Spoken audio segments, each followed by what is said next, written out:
There we go. Okay, students, this might look a little familiar. We had some guidance counselors come and talk to you about what it's like to be in high school, but we want the parents to hear it too. So before we go much further, the path to graduation, what is a credit? Different schools have different definitions of credits. A credit is one class in one trimester. So some elective classes that are only one trimester long is one credit.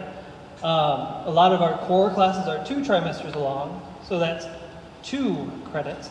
And then there are some AP classes that are 3 trimesters long, so those are 3 credits. You need 48 credits. You need 48 credits for graduation. And to be a full-time student, we ask that you sign up for 5 classes per trimester. So if you see on your schedule over the summer that you only have 4 classes in a trimester, please call school. We'll get you in a 5th class. And you might have heard Mr. Cohen say, get your 12. To do the math, to get 48 credits to graduate, you need to have 12 credits per year. 4 times 12 is 48. Okay, so we have a trimester system like we do in the middle school, but technically in seat time, that means each trimester is a semester worth of time. So technically we have 3 semesters worth of school. So that's why the English classes or social studies or other core classes are 2 trimesters long, because it's 2 semesters, it's a whole year worth of class. Sometimes the classes could be 1st and 2nd trimester, sometimes they could be 2nd and 3rd trimester, and then sometimes they could be 1st trimester and 3rd trimester. So the different trimesters are specific in their curriculum, so they can split it up that way. Here's an example of a schedule. English, math, they won't necessarily be in that same order. And when you put them in your requests, that doesn't necessarily mean what class period you'll have it, but when you have your requests made, then the computer gets them all split up. Number 3, transitioning to high school, the understanding social systems, 9th grade PE, and freshman math topics. Those are freshman specific classes, and I will tell you more about those in a little bit. 3 of those classes are pretty unique. Other high schools don't have those. So again, I'll tell you more about those in a little bit. When you are junior or senior, you might start taking college classes. We actually have a couple kids taking college classes as sophomores. And SCC works on a semester system. So this is just an example of how the semester schedule can work with a trimester schedule at the same time. So we have advanced math and SCC pre-calculus. Those are both half of a year worth of class. So those are the same class period. You would take the semester of SCC in a trimester and a half. And then the next trimester and a half, you'd finish up the 2nd semester worth. In the 3rd line right there, AP US History, that's an example of one of our courses that is 3 trimesters long. So again, that's more of a junior level class. So you won't see much of that as a freshman, but just know that is a possibility that you have 3 trimester classes. I know this is a little hard to read, but it's in your course guide. It's that purple booklet that you have. These are the graduation requirements. You need 8 English credits, 6 math credits, and those are kind of prescribed depending on where you come in with your math, but you need 2 of algebra, 2 of geometry, 1 freshman math topic, and then 1 additional math elective. We have some really great math courses here. We have a lot of math courses here, but to graduate you only need 6 credits. So you could fill it up. I think you could get 12 or 14 math credits if you wanted. I was a math teacher. I would do it, but you don't have to. You only need 6 to graduate. There's that transitioning to high school. There's a new required course, and it's required by the state of Iowa. It's the financial literacy. So that will be a junior and senior level class. We're not asking kids to take that freshman year, mainly because it doesn't make a lot of sense. Kids don't own their own cars yet. They don't have jobs. So money management doesn't make a lot of sense to them. We've had freshmen take it and they didn't do very well. Science, you need 2 trimesters of physical science or physics, 2 trimesters of biology, and then 2 trimesters of chemistry or practical applications of science. It's a new science course that we're creating this year. For social studies, you need 1 trimester of understanding social systems. You need 2 trimesters of world studies or AP European history. So AP courses, you can take an AP test and get to college credit depending on where you go. 2 trimesters of American studies or AP US history. And then your senior year, you do need government. That is a required course. And then for PE, you need 1 PE course every year. You can take more than 1 PE course. We have multiple kids who have all 3 trimesters. They're doing some kind of PE. They're getting a lot of credits for PE stuff. But you need to take it at least once per year. And then whatever else you need to add up to 48. You can do way more than 48 if you want. We have kids that already have 50 or 60 credits because they're really taking advantage of what we have here to offer. So transitioning to high school. It's a course that everyone in this room, all incoming 9th graders will take transitioning to high school in the first fall term, first trimester. And it's about executive functioning skills, becoming belief of overcoming adversity, social skills. They're working out of a book called 7 Habits, and they will start a learning portfolio. Really, it's a way to transition in so it's not a big, abrupt change. Coming to high school is a lot different than middle school. I think a lot of kids struggle with some of the freedom that they'll find because you're not in the little pod area like you are in all of your 8th grade. And this is one of those classes that they literally talk about that, like how to manage all those social struggles or temptations. Now we have another class called Freshman Math Topics. And this is for any kid who's a 9th grader.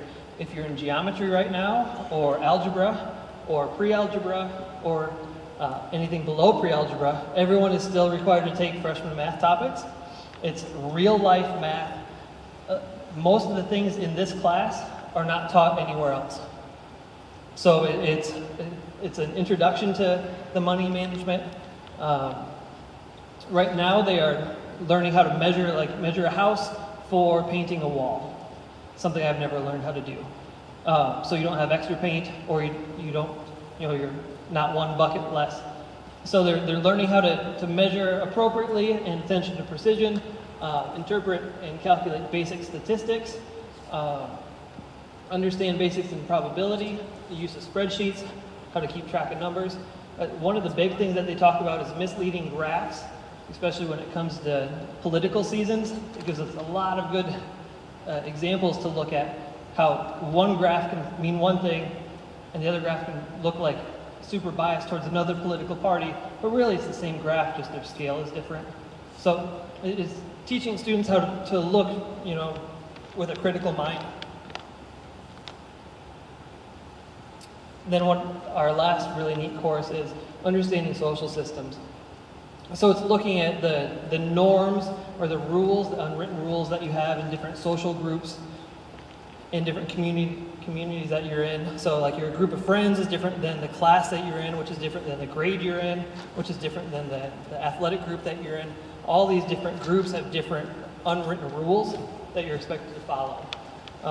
Then they also talk about how to make change, how to influence others, and then the focus on students' abilities to make change and believe in themselves. So it's more of kind of like a sociology class and how to work through those systems. And then PE, we have a lot of kids ask us about PE. In 9th grade, everyone takes a 9th grade PE course. So in the 9th grade PE course, you learn about the weight room, you learn about the pool, you learn about different activities you can do in the gym, they go outside. So everybody takes 9th grade PE. But then once you take 9th grade PE, 10th grade and on, we have sport-specific PE courses, or we have team games, which is like badminton and playing volleyball for fun. but they also have like competitive volleyball course where you learn strategies and theory on volleyball, and you work on exercises that get those volleyball muscles going. So depending on what you want to do, we have a lot of different PE courses to target your desires and your needs. One of our favorite PE courses is outdoor recreation, where we have a fleet of kayaks and a fleet of bikes. So we go bike riding, we take field trips to, what's that lake? Geo, there's no water in Geo, is there? Or Big Hollow. Big Hollow, okay. We take the kayaks to Big Hollow, and they go kayaking out there. They take walks around town. Rock climbing. So that's a high school PE class. That sounds really awesome. Archery, they go to the park and do archery and disc golf. And yeah, so that's normally juniors and seniors, correct? Got it. But to do that, you got to do ninth grade PE. We have a swimming class, so they work on like laps. But if you just like to swim, you can do that every day and get high school credit for it. Like, that's awesome. What you have to do is dress. Make sure you're wearing your PE clothes. That's the easiest way to get your credit. In high school, if you do need to make a schedule change, we're asking that these are the 3 different reasons to make a schedule change. If you just come in to get a schedule change because I don't want to be in that class, or my friend isn't in that class, it turns into chaos in the counseling office. So we do ask you to look at your schedule, and if there's an error, like either you registered for the wrong class, or somehow there's a mistake and we put you in the wrong class, come tell us. If you fail a class, like if you fail English 1, term 1, then we can't take term 2. So we need to get you back in term 1 type of thing. Or if you fail Spanish 1, then Spanish 2 is really hard. So you should go back and do Spanish 1. And then there are times when we'll change the level from like a regular class to honors, or an honors class is too hard, and then we move someone down to a regular class. But again, you can't just change because you want to. Please. So your counselors, these go by last name. So if your last name is A through G, you have Miss Angie Leinbach. She's over here. Hi, Miss Leinbach. If your name is between H and O, you have Mrs. Mum. Hi, Mrs. Mum. And if you have P through Z, Miss Levinson. Hi, Miss Levinson. Okay. So if you have any specific questions today, they would be 3 to go to, but you don't have to. You can go to anyone else. And then we also have a mental health counselor, Mrs. Bray, and then in the main office, the administrators work a lot with a lot of kids and counselors, and parents. I know a lot of us aren't quite ready for talking about college credit. I do want to tell everyone we have 7 different AP courses, which you can work towards the college credit. We have 18 college classes that we offer here on campus. We've been creating more and more of those. And any class that is at SEC, normally when you're a junior or senior, is when you do most of these, you can drive out to SEC and take any class that you want. As long as you are a student here at BHS, we pay for it. So, if you think of 18 credits per trimester, and you need 48 to graduate, you can have 36 done by the end of your sophomore year, which leaves a lot of openings to go do college classes. I'm not saying you have to, but that's one route you can take here at Burlington High School.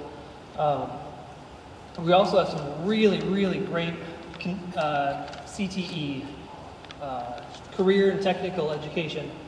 So, construction and trades, we have a really killer culinary program that you can get college credit for. Manufacturing, art, we have an incredible art program. We have a lot of other classes that you can take if college is not your route. That's fine, that's great. We have some really, really, really awesome classes that a lot of schools don't offer. We're starting a med science programs, like nursing classes. We just started that this year, and they're super popular classes. You can get your CNA degree, or certificate or license, by your senior year. So you can get a really awesome job your senior year, or working through college as a CNA. I know a lot of nursing schools are now looking for that license. So you can do that with us. Like, we will get you through that. So having a 4-year plan, which again is why we asked you to bring those papers. We're not going to register you today, but just to have an idea of what you're going to do. While Iowa boasts the highest high school graduation rates in the United States, our 2- and 4-year college graduation rates are middle of the pack. Here are the odds of an Iowa student making it to a college degree. For every 100 high school students in Iowa, on average, 91 will graduate from high school. 61 will enroll in college. 43 of those will stay in college for more than a year, and then only about 40% of those 100 kids will graduate from college. So, finding a passion and preparing for a competitive post-secondary environment is really important. So that's why I was saying, if you're not going to college, that's fine. Like, we totally understand that. Well, then we have programs that we would like you to pick a program and then work your way through it. We have, just in our construction and trades classes, we have a residential wiring class, so you can learn how to be on your way to an electrician. There's a home maintenance class. There's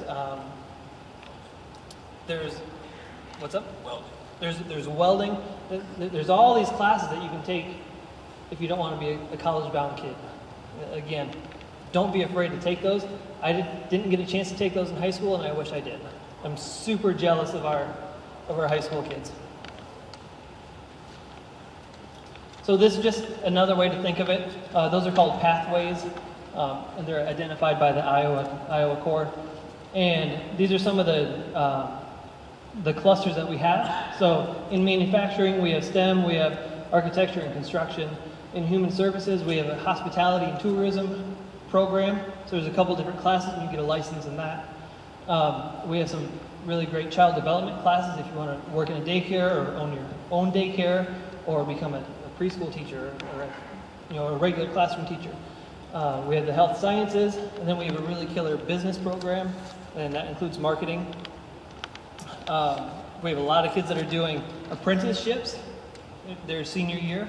So instead of being in the classroom, they're getting paid internships. I know we're working up right now with CASE, trying to see how many kids want to go down there. So again, a lot of opportunities here at the high school down the road. So post-secondary requirements for future careers, 36% of the jobs will require a bachelor degree or beyond. 40% of jobs will require some training or education beyond high school.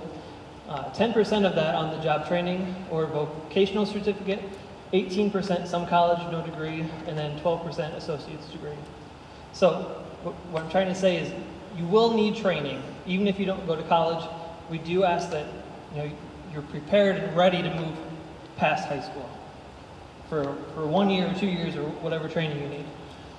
The fastest growing career areas right now are the STEM, which is science, technology, engineering, mathematics, the healthcare profession. So that's why we just started those health science courses. The community services and healthcare support is also fast growing, and it does not need the same licensures. So the first class that we have in that health science is health careers. So it's not just a nurse, they're not just a doctor. There's a lot of different jobs that you can do in the healthcare profession. So if you are thinking of college, this is kind of just a guideline. And again, there's a lot more information in your course guide, in the purple book that you have.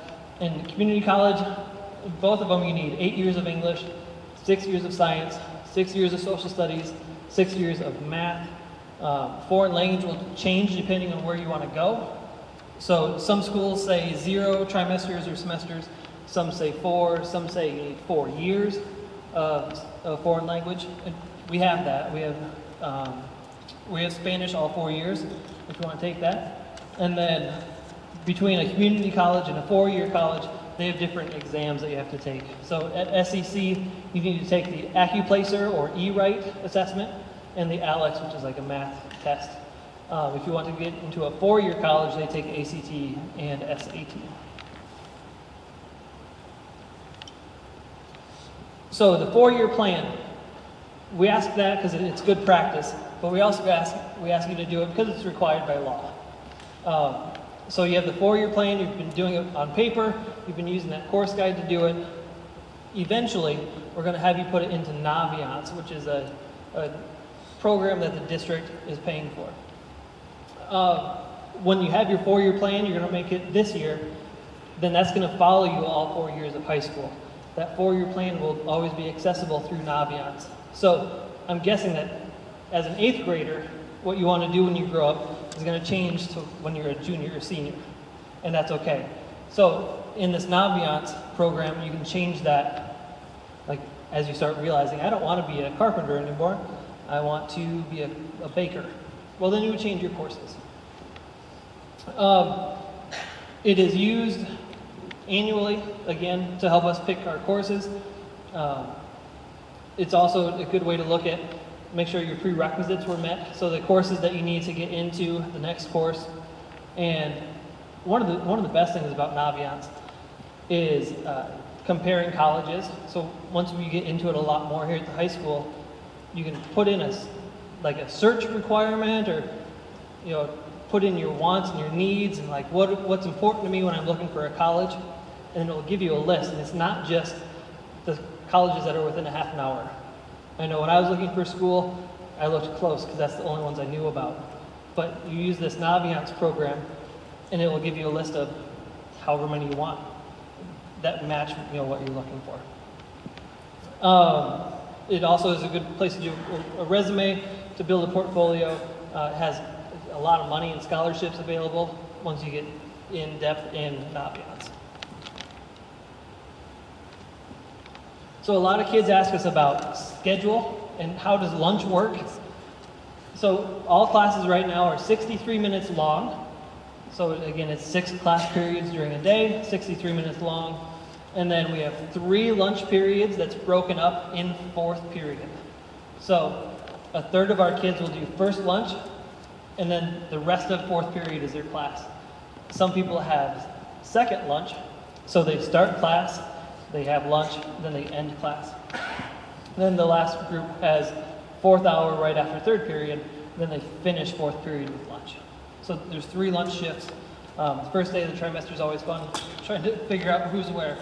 So I'm just going to tell you, go to class, your first day of high school, and they will tell you when you're going to eat. And then Wednesday's a little different. Right now it's when we do our character ed lessons and our guidance lessons, and that's in our hound room. And those classes are 50 minutes long. The lunch is still the same time span. So at BHS, we have a ton of activities. There's official activities like music and the play and sports.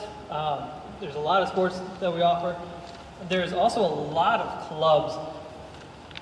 In one of the first couple of weeks, we're going to have an activity fair. So we'll bring all the 8th graders in, we'll sit them down, and then on that side of the gym, we'll have all of the different activities and tables and sign-ups, and you can get involved right away. It was too many to list and to even remember. So there's a lot of things that you can do. What's really cool about BHS is that if there's a club that you want to start that we don't offer, we ask you to start it. You find an adult and get them to agree to be your sponsor, and then get some kids together and you have a club. Like set a schedule, we put it in the announcements. So this year we had a Dungeons and Dragons club that was started. We had an anime club that was started. Reptile club. We had what? A reptile club. We had a reptile club. A group of kids really liked reptiles, so they brought their lizards and snakes in. I didn't like that club, but they did. So yeah, if there's a club that you want to start talking about it now with your friends. If you do want to do sports, you need a physical, you need a concussion form, some kind of release. So that's in the activities office here at the high school during the school day, and they're also back at the middle schools because of the same forms. It's required 6th through 12. If you're doing a sport, you need the same forms filled out. And they last a year, I think, Mr. Ship? That is correct. Oh, they last a year. So if you did it in 8th grade, it might work for a while in high school, but if you want to participate all through it for 9th grade, I would just do it again in the fall or summer. The good conduct policy. So to stay eligible for sports, you need to be a good ambassador for the high school. So you can't get arrested. You can't get caught with alcohol. You can't get caught with tobacco. Those things will get you kicked off the team for a while. Same thing with academic policy. At the end of the trimester, if you have an F, at the end of the trimester, you sit for 30 days. Is that immediately or is that the start of the next season? Right away. Right away if it's mid-season. Correct. And then if you're not in a sport, you have to sit the first 30 days. Yep. Got it. So I know kids have asked us recently, because it's the start of the new trimester, I really want to play soccer. I did credit recovery for that class. I don't have an F anymore in English second term. Okay, but you already had an F, like it's on your transcript, so they're still ineligible. So high school is very important to stay on top of things, especially if you want to be active in sports. Yeah, you can't participate if you're not eligible. Driver's ed, scary for me to talk about, but if you want to get your license, you need to be 14 years old. You must already have your permit. It's not offered during the school day, but if you do take it through the high school, you can get a high school credit for it. So I know that there's a couple different companies, and I don't remember the one through the high school. It's again in the activities office. We have forms that kids grab all the time. But if you take it through the high school, you get another credit for it. And you must have the permit for 6 months prior to getting your driver's license, and you can also take it during the summer. So I know I took my driver's ed as a freshman. That's something to think about. You gotta live at least a mile. You need to live a mile away to have your school permit. And from a discussion today, that doesn't mean you can drive all over town. That's school to home and home to school. You can't go pick up your friends because that's not on the route. So if you want to get your school permit, go for it. We have a huge parking lot, but please do it appropriately. Silver Award. So this is a service award that you can wear for graduation. And to get your silver award, you need 400 hours of service. 50 hours needed in your senior year, so you can't do it all early and then not do anything your senior year.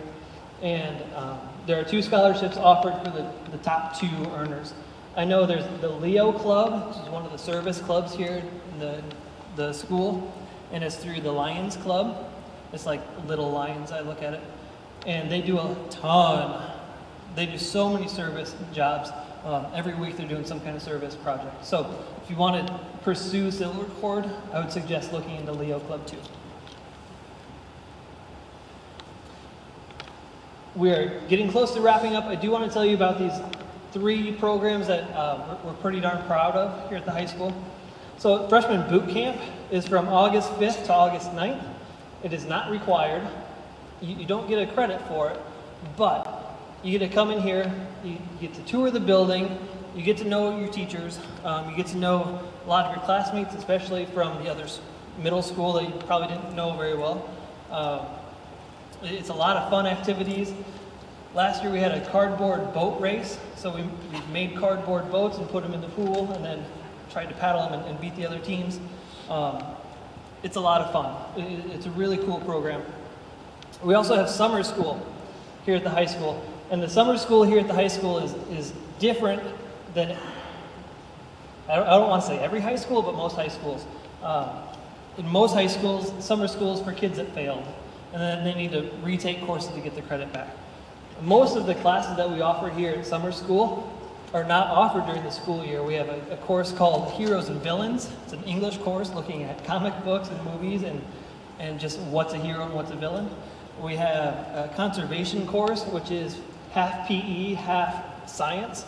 So you learn about water quality and how to test it, and then you take a bike ride to a creek, and then you take a hike to a different creek, and then you jump in our fleet of kayaks and you go to Big Hollow and test that water. So it's it's 1 science credit and it's 1 PE credit.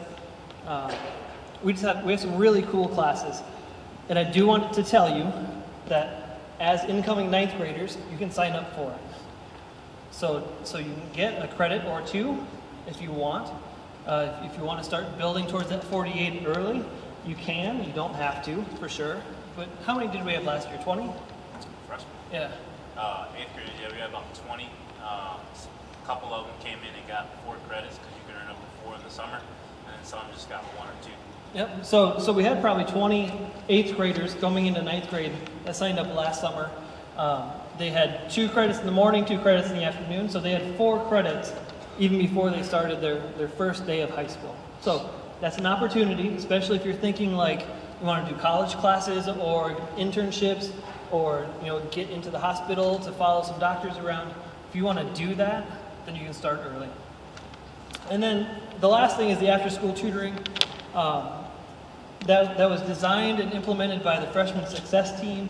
So it's the core of freshman teachers.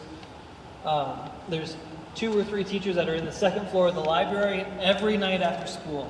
I think we've canceled it 3 times this year total, mostly for weather. So it's in the 2nd floor of the library. We offer a snack because we know at the end of the day people are hungry. And then if transportation is an issue, we do give bus tokens out. We had $500 that was donated by the Kiwanis Club for transportation. And it's really great of them to offer that to us. So we know getting home sometimes gets in the way of doing schoolwork. So that's the idea of having the 2nd floor of the library open, so then you can get some work done, get a test finished, get your homework finished, and then we can get you a ride home if you need it. So that's during the school year. That's all I have. I want to thank everyone for coming. And at this time, what I'm asking is that we go into the cafeteria, you mingle around, you ask any questions that you have. But also, if you've never been in the building, we don't really have tour guides right now, and most of the teachers have gone home. But if you want to walk around the building, you totally can. So the building is yours. We're here for you. We'll meet you in the cafeteria. Thanks, guys.